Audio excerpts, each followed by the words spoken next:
This has been a pretty tough week for me and for my family as well. We've lost a queen, an angel, and truly my biggest inspiration.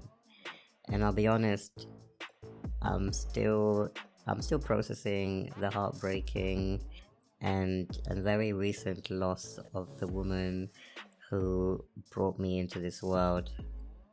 But I did promise to keep it raw and to keep it real with you. And so without further ado, I'm Winston Ben Clements, and this is Born to Win. So I'll just give you a bit of a backstory about my mom. So she's one of the bravest people I know, and of course I'm super biased because that is my mom. But I also say this because she has battled and overcome cancer multiple times since her first diagnosis in 2014. So in that 6-7 year period, she's had to go through the chemotherapies, the radiotherapies, the surgeries, all the invasive procedures that one would associate with a cancer treatment, right? And she's overcome. However, in the last 6 months or so, the condition has returned yet again, and on this occasion, it proved to be her final fight, and we were all devastated and yeah, heartbroken. There's no other word for it. When my mom ascended to heaven just over a week ago. And what I want to talk about today is I want to talk about grief, right? Because I think this is something that will probably be relatable to anyone who's listening to this right now, anyone and everyone, right? And because we all get to experience grief at different stages in our lives and for different reasons, I think we'll all appreciate that the feeling and the experience of grief, it can be very, very trying, very difficult, and it can even become very overwhelming in moments, right? And so in this episode, I just wanted to honestly share with you some tips that are helping me right now, even at this very, very early stage. So remember, I'm talking less than 10 days since I lost my mom, so I am right in the middle of it, right? And so the idea with me sharing this as I'm processing it as well is that hopefully it will help someone who's listening to this right now, or it might be a resource for someone to come back to in the future, because sadly grief is a part of life that we all have to experience. You can't have a life with no grief and no sadness. I wish it wasn't true, but it is.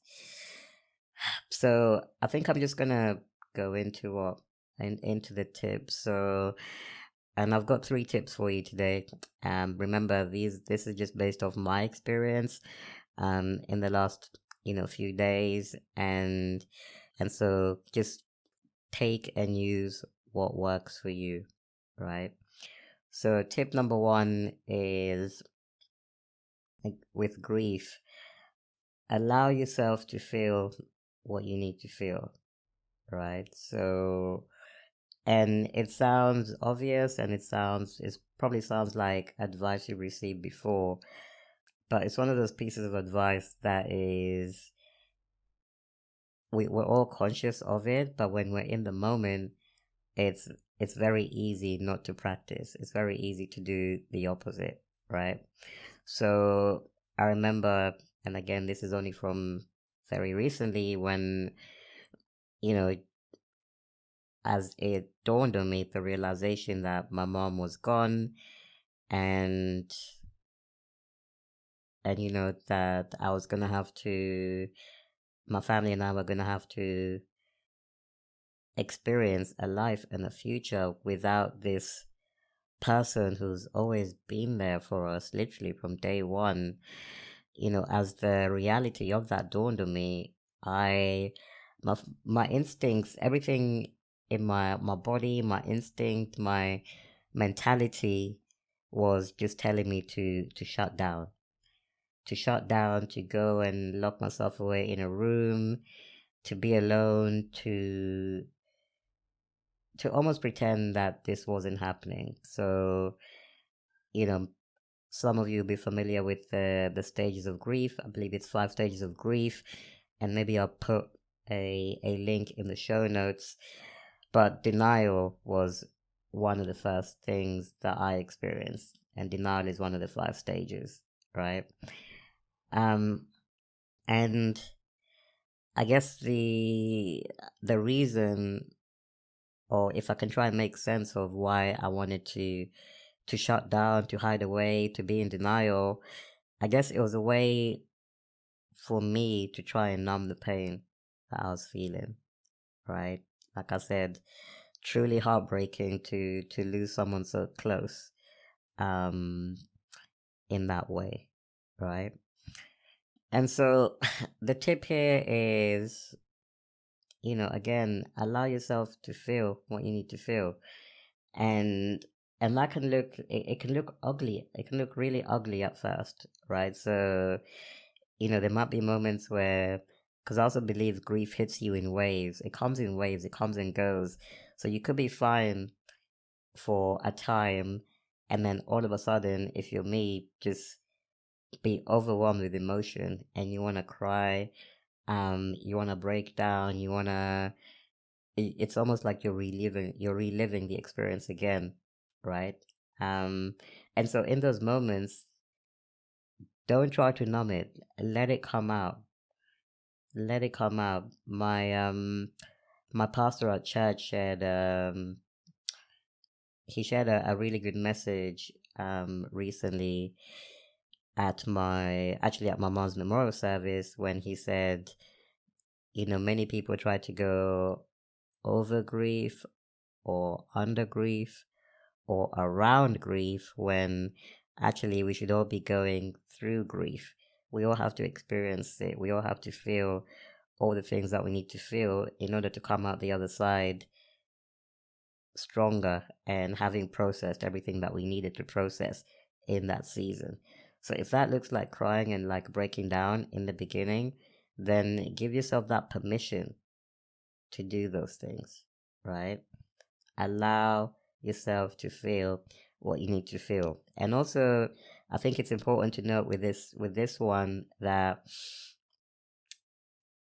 we all experience grief in different ways. And so maybe for you, you might need space. You might need to take some time away, maybe only talk to a few people, um, and just process things at a slower pace.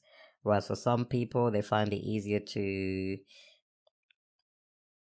just to be around groups of people, close people, friends, family, to be in a community, a supportive community. So whatever your style is, whether you need to be with many people, a few people, whether you need to cry, whether you need to break down, whether you need to seek counseling, therapy, all of those things, just give yourself permission to do all of that. But the important thing is you must feel everything that needs to be felt in that season of grief.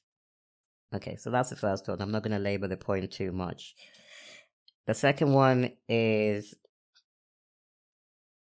again, this might sound cliche, but number 2 is remembering the good times. So it's very easy when we lose someone. even when it's a relationship that's ended, so we're not even talking about death now. We're just talking about a relationship breakup or a divorce or or even losing a job, you know, anything like that, right? It's very easy when those things happen to focus on to focus on the downside, right? On the negative experience. And for me, what has helped me in the last few days, because this is all pretty new, is reminiscing, thinking about my mom, but not focusing on, the illness and perhaps the, what she had to endure and overcome, but actually shifting my focus to all the amazing experiences that I got to share with my mom and that we got to share with my mom as a family, right? And one thing I'll share here, there's so many, but one recent one, and I believe this was by the grace of God, is, I actually got married in August. So we're in November 2020. I got married in August 2020. So just 3 months ago. And now looking back at it, it was such a huge blessing with the timing of that wedding because my mom was able to be there. She was in decent health at the time and she got to really experience and enjoy what must be one of the most important and proudest day for a parent, seeing your son or your daughter, well, son in this case because it was me, but seeing your son get married, and she got to experience that she got to fully experience that before she left us. And so when I think of God's timing with that, and what a good time that was. I can only feel blessed, even though I am sad that my mom will not be around in the future going forward. I can only feel blessed that she got to experience highlights such as these, and we got to experience so many other things, amazing magical moments together. So, point to remember the good times because they by far usually outweigh the bad times, right? And you want to leave a sweet taste as the memory of that person. And so one of the ways to do that, to leave that sweet taste in in your mind, in your mouth, so to speak, is by focusing on what was good and what was magical in that relationship. And then last one here that I've got, so my third tip for overcoming grief, it's to refocus. Tip number 3 is to use this as an opportunity to refocus on your mission and on your purpose in life, right? And again, I'm sure what I'm about to say will resonate with many people, but one of the things we gain from tragedy is the ability to see with almost perfect clarity, right? Because when we have a tragedy, like when we lose someone or when our health is not as good as it used to be, that's when we're able to filter out the noise, filter out, all of the things that the world tells us that we should go after, the big house, the holidays, the social media followers, etc. We're able to filter that out in those moments because we realize that when all is said and done, as long as you've got your health, as long as you've got, your family and your important relationships, then you are truly blessed, right? And the other thing that I would add to that list is as long as you've got a powerful sense of mission, because I believe we're all put on this world by God for a reason, right? And in these moments, unfortunately, in these moments of tragedy is when, for many people, their their mission, their sense of purpose, it crystallizes right before their eyes, because all the noise of the world is taken away, and you can see clearly, in perfect clarity, in these moments. And so, despite all the emotions and all the pain I'm feeling right now, I honestly, I've never felt more committed to doing the work that I do, to helping people unlock their full God-given potential, because this is what I believe I was put in this world to do. And so this moment, as painful as it was, just gave me an opportunity to realign myself with that mission, with that purpose. And so what I'd say to you, to anyone listening to this right now, whatever you may be going through right now in this moment, yes, it's painful, yes, it's challenging, and grief it's not a nice experience. And like we said, you're going to have to go through it to come out the other side stronger, right? But in this season of processing your grief, keep an eye on the things that truly matter. So whether that's, again, your relationships, family, friends, but also importantly, your mission, your purpose. Don't let what's going on right now get in the way of you leaving a legacy for your family, for all the people who look up to you. And I think this is where I'm going to end it today. And this was a particularly challenging episode for me, like I said, because of how fresh everything is. But this podcast it's about owning your story. And so this now is another chapter of my story, which I hope you can apply the same technique to own whatever's going on with you right now, or whatever will come up for you in the future, so that you too can live a life of impact, influence, and inspiration. So that's it for today. And last thing I'm going to say is I want to dedicate this episode to my mom, Cynthia Clements,